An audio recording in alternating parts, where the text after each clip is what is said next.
Naghahanap ka mga ng maya. Okay. Happy tandem mo. Ay, sir. Dahil, sir, i-call na natin. Ay, sir, good morning, sir. Good morning. Si Ridjo. Si Kapitan Dambong. Edmond Dambong, EDC President. At saka yung maganda nating may Honorable Corazon. Okay.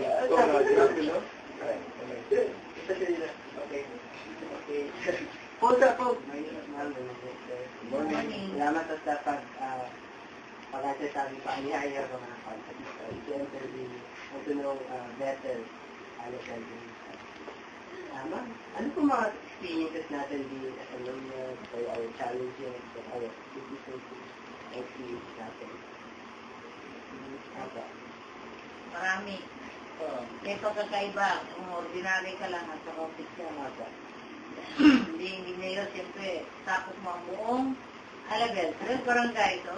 12 barangay na lahat ng problems. Nag-challenge tayo sa mga problema nila. Maganda experience yan. Nag-challenge tayo para ipapatuloy pa naman maganda para sa level. Good morning. If you would compare Alabel on the previous years, compare the recent years, Alabel today, how would you compare it? Yes, feedback before the creation of Alabel, being a municipality, that year, 1973, malaki ang pinagkaiba. Considering that during the leadership of the former mayor, Narciso Herrera Jr., marami pa siya nagawa ang mga proyekto.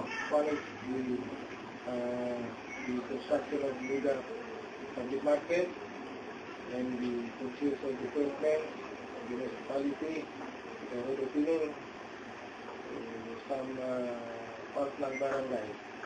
So, malaki na po naging kaibahan kung mo sa noong panahon pa na iba ang namamahala dito bilang what I feel, ano pa mga goals ka natin bilang Italia? What I always feel, kumbaga, ano pa yung mga dreams natin para sa Alabel? Ang goals namin dito, to continue the development of Alabel kasi sa ngayon, yung project ng former mayor, pinakontinue namin. With the help of the 12 barangay captain, alam namin magagawa namin yan. Tulong kami para maabot namin ang goals namin sa pagmamagitan ng teamwork.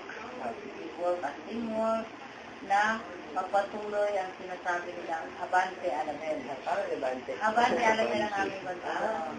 Kaya kasi yung pag-observe namin, pag-ibig pa sa amin ng previous, talagang potential talagang Alabel. Marami pa talagang... Hindi the capital town of Sarangani, nandiyan na talaga yung mga vision na talagang involved na mabibilog talaga yung mga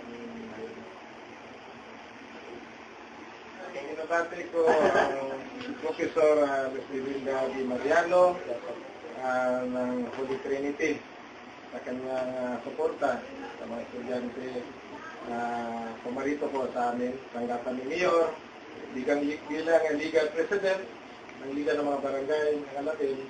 Kami po ay sumusuporta sa kanilang mga layunin. Especially yung economic class namin. Nakikinig na ngayon. Sa amin, gikan sa LGU government ng Buwan, local government ng Alabel, kami, po ay nagpapasalamat sa mga estudyante. Merong ambisyon na gusto nilang makita, gusto na nilang makunan kung ano man ang nakikita nila sa isang lugar. Salamat naman ang pinili niyong Alabel. Sa inyong mga estudyante, hindi niyo malaman, no? I-continue niyo yung pag-aaral ninyo, education, na hindi mananakaw sa inyo. Malay ninyo, pagdating ng panahon, merong isa sa inyo maging governor, merong maging mayor, merong kagawad. Diba? Kaya para makuha naman ninyo na ang pag-aaral talaga, yan ang ang mga walang magulang sa mga bata. Yan lang ang pwede nila ipamana na hindi mawawala sa inyo. Mag-aaral kayo mabuti para marating ninyo ang goals sa buhay ninyo. Thank you. Thank you.